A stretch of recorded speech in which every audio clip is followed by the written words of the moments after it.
In 2019, we received a tip about a room at the St. Anne's Psychiatric Hospital filled with developmentally disabled children.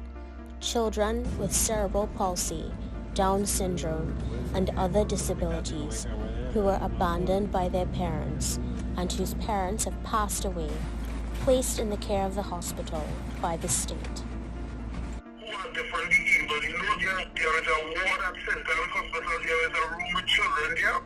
When we visited in 2019, this is what we found. 2 wards lining the St. Anne's Hospital filled with approximately 42 developmentally disabled people, many at the mental age of infants, sitting, crawling around on the ward's floors, staring vacantly at its visitors.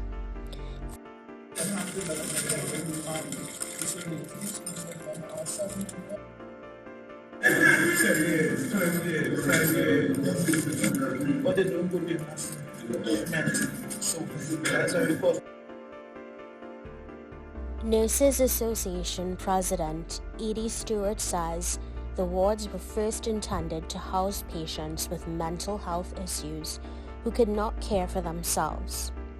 But in the span of the 44 years following its commissioning, the wards have instead become a worn housing unit for the disabled who have nowhere else to go. Government has never really created that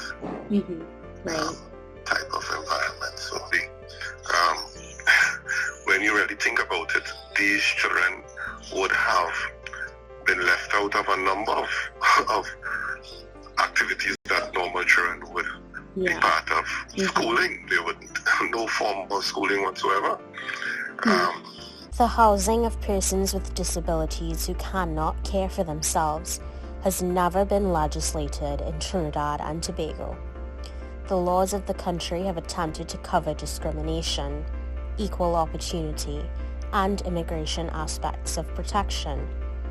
However, in 2023, should a parent of a person with developmental disabilities die, should the parent decide they can no longer care for their child, there are no legal provisions that would provide housing, treatment, or therapy for such persons.